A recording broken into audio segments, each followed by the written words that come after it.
Welcome back, everyone. This is Illiterate. My name is Evan. My name is Taylor. I read a book this week. I watched a movie. This week, we're doing It. Specifically, It Chapter 2 came out last week. We're doing it this week. Welcome, everyone. Spooky. This week, we're doing it from the comfort of a fort. So it's chill. It's chill vibes. Late at night. We wanted to get in the mood. The first ever late night Illiterate. Settle in with us. Here we go. Stephen King. Prolific. My God. He is a madman. The most adapted living writer of our current existence. Is that right? That's not surprising in the slightest. He's had his work adapted into 46 movies and 24 TV shows. The next closest author is Nicholas Sparks with 11. Wow. So. Get it together, Nicholas Sparks. Pick up the pace. Come on. Close the gap. Yeah, wow, that is a margin. Specifically, we're talking about It today, which is all the rage. We will spoil. We're not going to be focusing on the spoilers, but if you haven't seen it, if you're sensitive to that kind of stuff, check it out maybe before. Yeah, because we're going to talk about some differences between the two. Yeah. Along with some other things. So just to get us started, the enormity of this book and the movie that just came out. My God.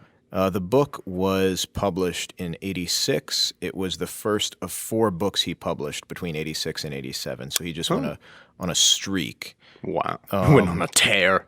What it's known for is its size, so you can't tear it. It went on a tear, but you can't tear it apart. It is the hardcover weighs 4 pounds. Godly. It's in some copies over 1,200 pages. Oh, God. Just so everybody knows, I skimmed it. I didn't dive deep into reading it, and I listened to some of the audiobook as well. Because we got some tasty nibs on the other side here, which we know is what you're looking for. Yeah, we got some good stuff. But I was surprised. The hardcover sold, accounting for inflation, at $44 in today's money. Whoa. Because it was so big and such a deal. But it was the 10th best-selling novel of the 1980s. Wow. Of that decade. Which is crazy to think that such a monster of a thing and such weird material would be the 10th best-selling book of the whole decade. My God. And then, by association, the film that came out in 2017 cost $35 million to make and made over $700 million worldwide. It is the highest-grossing horror film of all time, the first one. And in a little bit of interesting nerd stuff, there's 27 years in between, so the story, for those that don't know, if you've been under a rock or in a sewer, is about a clown. A killer clown. A killer clown. Who terrorizes a little town called Derry. And it represents all the fears and horrors of the citizens. Within us. Within us. And specifically splits in 2 times between 1958 and 1985. And there's a 27-year span where it is not terrorizing them. There was a 27-year span between the 1990 miniseries first adaptation and the 2017 movie series that came out. Oh. So that's just a coincidence. That's but I thought it was interesting. Oh, God. That there's, in real life, there's a 27-year difference. Oh, God. Yeah, but it's a crazy... it's a crazy, huge property. What do you want to talk about? I think right off the bat, it's kind of the go-to for scary clown. Mm-hmm. So how is it that 1986? That's a bit late. So how does this come about? I'm really interested in perhaps why he's chosen clowns, maybe why kids or how did, because he's talking about so much stuff here. How did he narrow it down to what devices he was going to use? Yeah. So the reason he chose clowns as this in relation to kids is because he said clowns are the scariest thing to children. He said, my preoccupation with monsters and horror has puzzled me too. People always ask him, why are you obsessed with this? He's like, I don't know. I don't know, it's scary. Yeah. Why are we scared of it? Yeah. So he's fascinated. Is it me? Am I scared of what's in me or in you? Maybe both. Yeah. He's trying to figure it out just like us. And I don't know if anybody has watched interviews with him, but he's a goofy dude. He's not this, I guess, I don't know, what's a spooky kind of author? or somebody that carries on the visage of their Edgar work. Allan Poe. Yeah, exactly. Yeah, he's not a tortured, troubled genius. He's kind of a goofball. But he was saying that since he was being now known as the horror writer of the decade, you know, all these different books he's coming out with, he was trying to make a thing where he could put in every monster he could think of. And since he grew up in the 50s, he was fascinated with those classic mummy, vampire, Frankenstein, werewolf, all that stuff. And in the book, Pennywise the Clown is the main figure that this entity of doom comes up as. But in the book and in the, you know, movies, he comes in as all different types of fear, whatever the person is most feared of. But that's where his inspiration came from. But you need something that it needs to be in default. And so that's why he picked the clown. Which is good because, I mean, all, like he says, all children are, it's a common denominator. Yeah. But that made me interested in clowns in general and where, you know, because it's like, oh, the scariest thing that a kid could ever imagine is a clown. And I was like, why is that the case? You know, how did this come about? Yeah, just the history in clowns in general, like they're it's like ridiculous almost. Right. Also, I've never understood the big difference between, like, I mean, obviously there are big differences, but like clowns and mimes are like, I relate them so closely, and I don't know, so that's just a personal thing. And covered in not knowing who they actually are. And it is interesting also because Joker is coming out soon, which we will do an episode on here. That's another one about a clown who is tortured inside or has some evil within them. It has to wear a different face to be who they really are. Yeah. So for some reason at this point in culture, we're fascinated with that. But the history of clowns, from what I saw, started with the clowns that we know of as the white face, the red cheeks, the red nose, all that stuff, didn't come about until the early 1800s in England, because there was jesters and there was jokers in the court, whatever, but they just had red blush, or they were. This is great because I've always kind of wondered, because I've always just assumed, I mean, it just come from jesters and that stuff. Like I've seen the remnant and I've put the pieces together, but I've never actually like looked into this and what is the connective tissue? How does it get from one to? So please wash over me. So there was a guy named Joseph Grimaldi who came about in the early 1800s, and he was the first guy to do the white face paint, the red cheeks, the red nose. He had a blue mohawk. Grimaldi is his name, and he was very, very famous. Found out that he had a very troubled life and a troubled history. His wife died at childbirth. His son later died of alcoholism. No. He battled depression. No. You know, all these kind of things that then came out later. So he was the clown of the time, but secretly has all of this garbage going on in his life that he's dealing with. So the reason people know about this is because he had a memoir that was written as an autobiography and then adapted by some other people. That memoir was bought by a magazine company in England around that time. But they didn't really know what to do with it because they were going to do it in installments, but they wanted to make a book because they're a magazine company. So they gave it to this young writer/editor, 25 years old, fresh, hasn't really written much, written for other publications, who dramatized it up. This person was Charles Dickens. Oh, my God. So he wrote the memoir of this. So he's the first originator of the kind of scary clown persona, or at least the troubled soul clown that we know. No way. Interestingly, at this time, he is writing the first drafts of his book, Oliver Twist, which is the first Victorian novel with a child protagonist. So he's also the first person to write from the perspective of kids. Very interesting. So he's got clowns and he's got kids at the beginning of his career. Which Stephen King is obsessed with both of those. Yeah, absolutely. In this book and then kids thereafter. As far as clowns going onward, there was a clown in Paris named I don't know, but it's Deburau or something. So whatever French, however you pronounce that in French. But it was in 1836, and this is in real life. He had the white face paint and everything, but he killed a boy in the street with a walking stick. Oh my God. That was insulting him. And so that really put clowns on the map as being like, oh, they're not just for entertainment. Like, this guy is attacking people in the street. Yeah. And this is right around the time that this memoir came out. So that kind of gave it a bad name. A clown actually murdered a young boy in the streets of France? Yeah. We can see. Horrific. Yeah. But this is like them shifting. It's like, I didn't realize, like, oh, they actually weren't ever just for kids and happy-go-lucky. Like, there was always this somber tone of like, who is it behind the paint? What are they actually about? So that's not just like a postmodern twist. Like that's not even like that's like from the start of them. Yeah. Yeah. And that's what makes them so fascinating. In 1892, there was a famous opera about Pagliacci, who's this clown in that's what whiteface. I've been thinking about this whole time. Who murders his wife and I know stuff. Yeah, yeah. That's the clown.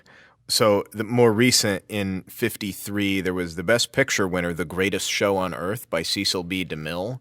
That had a clown who was doing suspect stuff and was a tortured soul. It was about the Ringling Brothers Circus and had it was crazy. Okay. And then at this time also, this is where the mixture comes in, and this is where we start getting the kid stuff and where it gets confusing, is because in the 60s, there was Bozo the Clown, which was a famous TV character, and there was a 10-year wait to get tickets to this dude's show. Really? Like, it was so serious. And then also around this time, this is when Ronald McDonald is coming out, which is also catered solely to kids. Oh, so now you have this... Really? Yeah. Oh, wow. I thought Ronald McDonald was like, I would have guessed later 70s. Wow. Yeah, so this is where now you have what I consider kind of a dissonance of, like, you have these very popular clowns which are just for kids, but the history of clowns has always been tortured man behind the mask, not really sure about what it is. So you look at these other clowns like Ronald McDonald and Bozo the Clown, and people are thinking, why do we invite these people to our children's birthday parties? Yeah. How did that become a thing? With these characters. Golly. So the final nail in the coffin here is between 1972 and 1978, there was a man who sexually assaulted and murdered more than 33 young men under the guise of Pogo the Clown, John Wayne Gacy. Yeah. And so then everybody was like, oh, there's a killer clown going to children's parties and murdering people. And then Stephen King's book comes out in 1986. There it is, yeah. And we're all caught up. So that's how clowns fit in.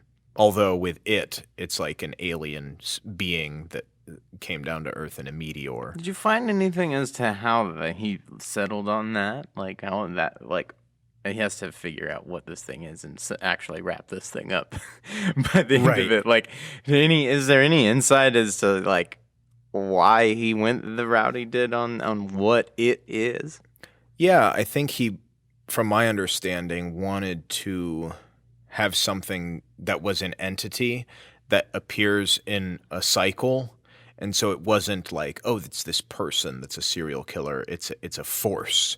And then what you find is, and whether or not you're into this is up to you, but all of his books are in a shared universe, like the Marvel Cinematic Universe or these other stories that intersect. So, like, his books carry He's been doing The Stand, it, these people. things. Yeah, it all comes together. And there's his series, the Dark Tower series, which is kind of like explaining the lore and the history behind all these things. So there's this... And this is contentious in the book because people are like, this is way out of left field. But the children interact with this turtle, which is one of the creators of the universe or whatever, named Maratin. Right. Or Maturin, who is one of the keepers of the beams in the Dark Tower series, holding things together or whatever. And then that's the one that says, like, oh, yeah, it is one of these celestial beings and they're at odds. And it's kind of this whole bigger picture that overtakes all of his other novels. And you'll even see little seeds of things. So there's a kid who dies, Eddie Cochran, in it. And it says in the book that his dad was sent to Shawshank Prison, which, of course, Stephen King wrote The Shawshank Redemption. Beautiful movie. You know, and these other stories, Beautiful Carrie book. and Pet Sematary, happen in these towns in Maine, and there are the characters that reappear. So all of that fits in, but I think he had a bigger vision for like how all of his books fit into this big world, and it was just a facet of that. Yeah. In the more esoteric, you know, sci-fi kind of fantastical books that he's come out with. But they didn't have any of that in the newer movies. Any of the, like, he's an entity from the dawn of time. Well, they don't really like explain that. The way they do go into the ritual in which they have to oust it. Yeah. And so they don't really like explain it, but they explain it from like an indigenous people's point of view, you know, almost. Like this thing has been around a while. Exactly. Yeah. And so that so Mike is the one that stayed in Derry and is kind of retracing the steps of the other people who have tried to take on this entity over time. So he's been trying to put together the pieces why the thing lays in wait so that when it comes back, he can assemble the team basically, and they can perform this and pull it off. Yeah, that happens in the book as well. It's interesting because they have interludes where he kind of goes into, and you read it from his perspective of his journal about things, and this is how you get more backstory about it and in historical times and in what happened, 200 years ago, because he's the librarian, he's looking at all these different things to see, and then he realizes, oh no, it's happening again. Right. He holds the key to figuring out. He was the only person who stayed, like you said. We can get into, since we're talking about this, some of the differences between the book and the films. You can look up, if you're listening to this, which you obviously are. Hello. Again. How, YouTube videos of how it's different or whatever. But I just wanted to talk about things as it relates to kind of literary sensibilities, or maybe some things that people are not talking about. We mentioned the shared universe already and how they don't quite lean into that. But the structure and how they even did It Chapter 1 and It Chapter 2, and it covers the kids and then it covers the adults. So the way that the book is set up jumps around all over the place, but the adult section only takes the day. It's only them getting the call saying it's happened again. They fly over, they talk about it, they deal with it. That takes about 24 hours for them to deal with. So majority of the book is the kids and the situations that happen there. And the book is set in 1958 and 1985, and then the movies shifted up for a modern audience and are set in 1989 and 2016. So some of the stuff, a big thing that happens in the story is the start of the second movie, I believe, I guess like a homophobic attack. Yeah, there's a hate crime that's carried out on a gay couple leaving a carnival. They're both beat and one is thrown off of a bridge. The start again of this evil resurging in Derry after 27 years. Exactly. They make that pretty. They do well with like visually giving that metaphor in the film, I have to say. That is also, I think, the first instance of Pennywise in the film. And that's the first big scene in the book as well that seems completely unconnected, because you're hearing about these adults' lives and then you cut to this thing that's happening in this town in Maine. And it's very shocking to read in the book so early on, but you don't really get back to Pennywise until 400 pages later, because it's kind of assembling the team and what's happened in the past and things like that. Right. But of course, the first thing that happens with the kids is in Chapter 1, where he gets down in the sewer drain and gets his arm ripped off and as a kid, that kind of thing. But the interesting thing as far as what they did with the movie, which you can speak to, is they changed it up where two of the kids in the Losers Club have a thing for each other. Stephen King did not put in the book those overtones of the kids in the group themselves. It was definitely my favorite aspect of the film. They add with the Richie character, the Finn Wolfhard character, the Bill Hader character. They add a flashback scene as he's coming back to Derry. They all have to go get a token of some of that time and that era and that place. They all have to go do this on their own. So everybody gets their own thing, and they go off and have their own experience remembering these things. So the Richie character goes to the movie theater to collect a token, and while he's collecting this token, we see a scene of him playing an arcade game with a boy that we've never seen before. And Richie gives him a couple glances that are just barely extended, and the game ends. And right at that moment, the bully, he enters with his whole posse, and it becomes apparent right there that the unknown boy here playing with Richie is the bully's cousin or some relative. So right in one moment, just with a couple glances from the Richie character, you get this idea that maybe there's more happening here. And that is when the bully enters, and he's presented with, hey, well, we can play some more. Richie presents a coin. We can play some more. I have some more.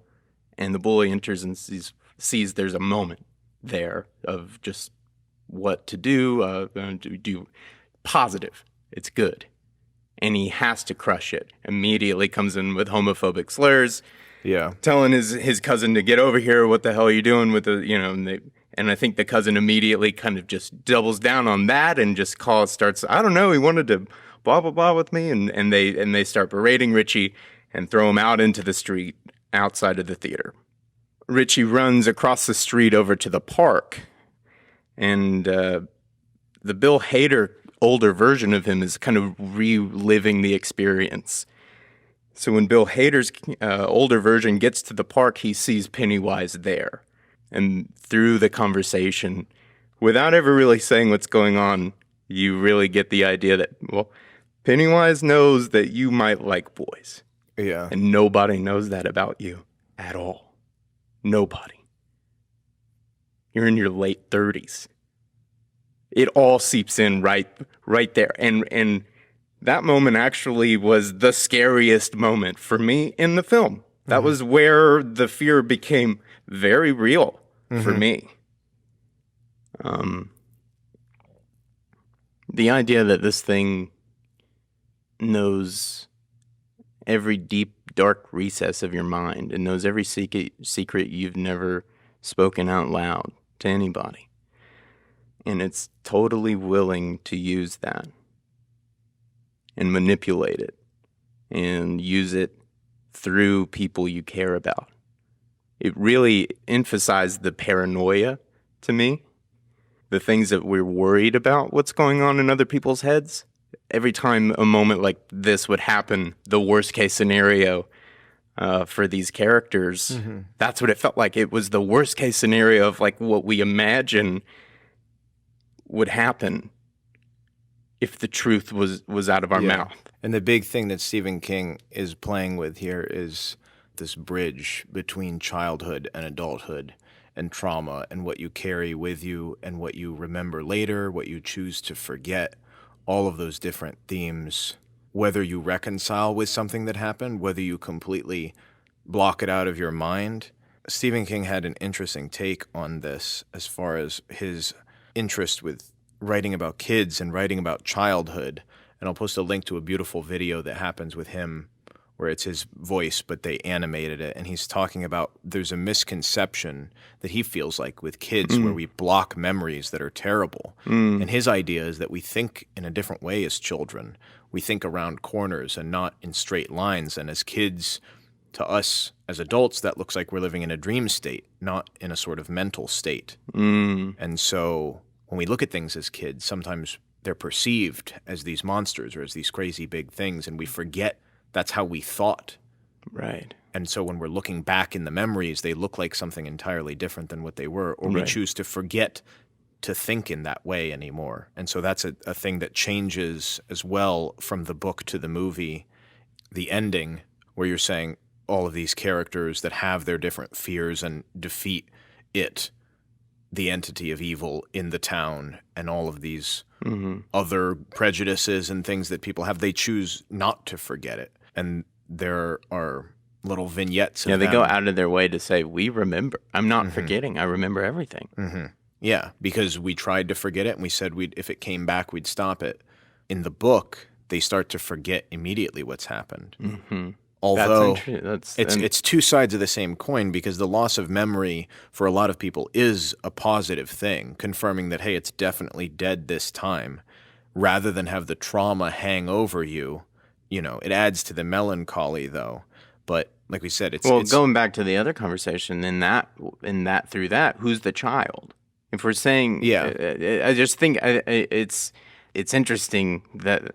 Yeah, I kind of see it as so easy, as him saying life is kind of a wheel. You're a child and a grown-up are two different things. Childhood is perpetually redefined in your adulthood based on what you do know, based on what you choose to forget. So it's like, as an adult, you can feel like a kid. As a kid, you can feel like an adult. The memories and the things that you take as you're experiencing them with that mindset is different from as you remember them before.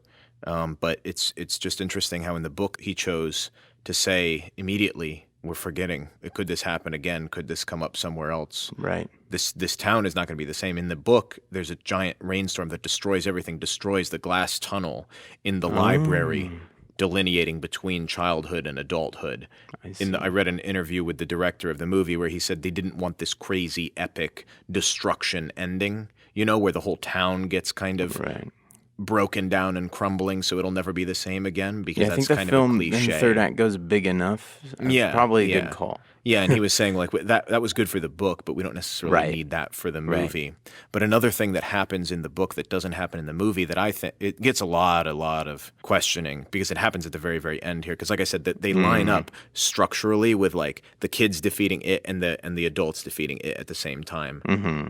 But with the kids, they defeat it for this first time, but they can't figure out how to get out of the sewers. And the Bev character, remember they're only like 11 or 12. She proposes, and this is going to sound totally out of left field when you just describe it, that they have sex with her. They do. All the boys do, not knowing. They don't know anything. She doesn't know anything. It's very, very awkward, very, very adolescent. She seems to gain some sort of power understanding from this experience. They find their way out, then pledge an oath that if this ever happens again, they'll all come back. But it's not written as like a sexual or pornographic experience. All I've ever heard of it is that it's not what it sounds like, and there's almost no other way to describe it, but it's not what it sounds like. Right. And some people theorize that like it is more sex positive or feminist, because it was like, what was her weakness? She was abused by her dad. She had like she was constantly, this was her prejudice and her fear and her thing that weighed down on her mind. And she's the only girl or woman in this story. And the delineation between childhood and adulthood, the thing that separates most people is sexuality. Mm-hmm. Even the title of the book is the thing that we call when we don't know what it is. We're going to do it. Have you done it yet? Yeah. It is the separation between childhood and adulthood. So it only makes sense that that would be the final thing that they would need to do in order to say, oh, we've moved on. Oh, we're not kids anymore. Right. Although at the end of that chapter, they say, now we can go back up to town and be kids again. In the back of your mind, you know, wait, you all just had sex. Like, you can never be kids again. Right. So whatever contention people have with that, when I read it and I looked up more about it, I didn't see it as such an atrocious thing. Although Stephen King understands, and he is quoted as saying in the new movies, he's like, I get it. We have changed culturally. I understand if it's too much now to put into an adaptation. Right. So he's not a dumb dude. He gets it. Yeah. And maybe he would have done it differently.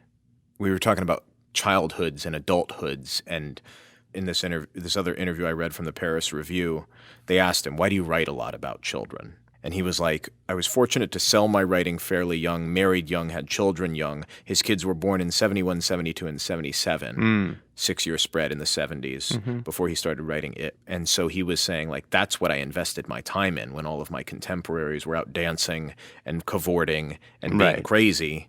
He was like, I feel like I got a better part of that deal than enjoying the culture of the 70s. I was like in deep with what it was like to be a kid. He's like, I don't know 70s music, but I know my kids inside and out. I was in touch with the anger and the exhaustion and the pain of being a father, and like, look at The Shining and like, look at these books that he's put together about being a dad and being kids and what that all feels like. Yeah. And this is a part of his life. He got very, very injured in 1999.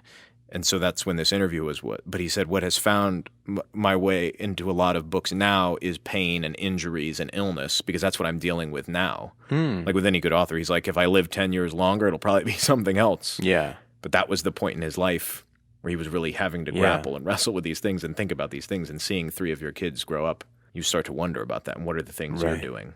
So that's why he's fascinated with kids and fears. And as far as, for our listeners, Richie, just we're doubling back a little bit on those 2 characters and Pennywise knowing something about them in their past. He does etch at the very end their initials into the tree, implying that he made peace with the fact that they were a thing. Is that correct?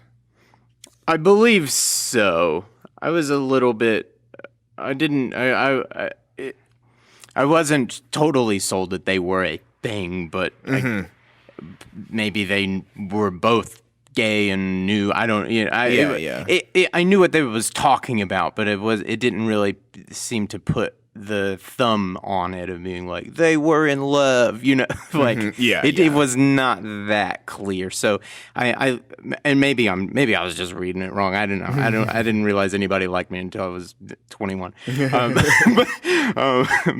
So I could be wrong, but I liked it being a little. I knew what it was commenting on without it having to outright tell me. Yeah, but. I've seen some strange backlash about the homophobia. Well, this is what I was saying, where it's like the timeline thing is a little bit different. Like maybe it's a little bit more accepted in the book when it happens in 85 as opposed to happening in 2016, and it feels a little bit more time sensitive. Yeah, I mean, what are you saying? So, also, I just wanted to bring it up because I think that's a structural difference from the movie to the book. Is the book takes place further in the past, right? And so you could believe with the AIDS epidemic and propaganda that was going around about homosexuality that in 1986 it would be like, oh yeah, that would happen in a small rural town in Maine. Right, and in the opening scene of the new one, it is happening in present day or 2016. Right. So you're like, yeah, we are throwing people off of bridges in 2016, but maybe we are. There's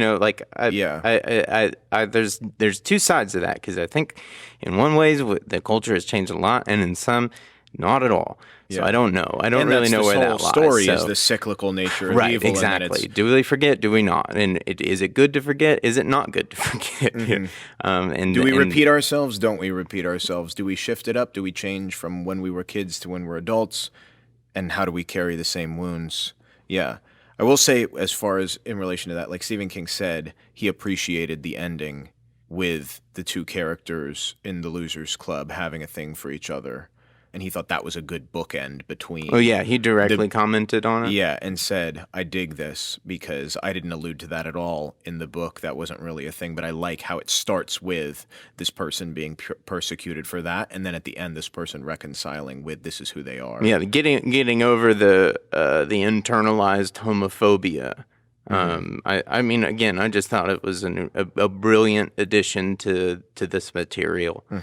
And Stephen King, of the guy being thrown off the bridge, that was actually inspired by a real thing that happened in Bangor, Maine, in the town that he lived in 1984.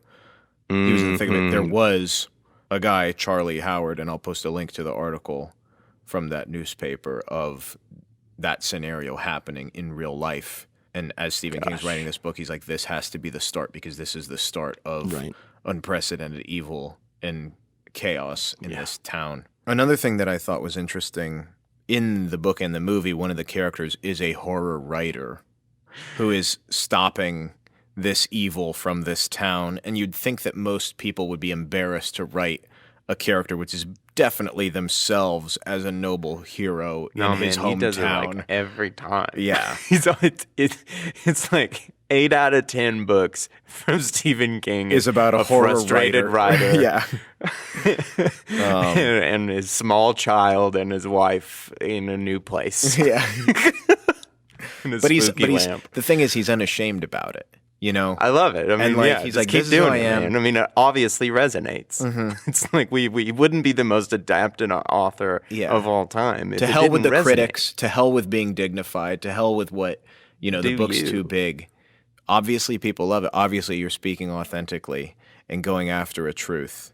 Oh, so in the movie, he didn't want to be Alfred Hitchcock and didn't want to be Stan Lee, so he very rarely appears, but he does appear in it, chapter 2. Yes, he does. As the angry shopkeeper. And he even makes a jab at the character, who is obviously an allusion to him, about not knowing how to end books. Yeah. And it didn't make it into... There's a running gag in the film that the main character, the James McAvoy character, they had written a book that had got adapted to a movie, and nobody liked the ending. And so, like, it gets brought up a few times, and then even the shopkeep brings it up, which is him. Exactly. It's just commenting on him. Yeah. So. And the reason Stephen King decided to do this, because he's notorious for never leaving Maine. They shot this in Canada, so it wasn't very far away for him to go. And then the thing that the director had pitched to him, which didn't make it into It Chapter 1 or Chapter 2, is there'd be a flashback to the kids going into that shop, and there would be a young shop owner as well, which would be played by Stephen King's son, who looks a lot like him. Oh, wow. So they wouldn't have to do any of this facial changing age stuff, but it was just been Stephen King's son playing the younger version of Stephen King. And what's interesting about that is that Stephen King's son's name is Joe Hill, and he, in his own right, is a successful horror author.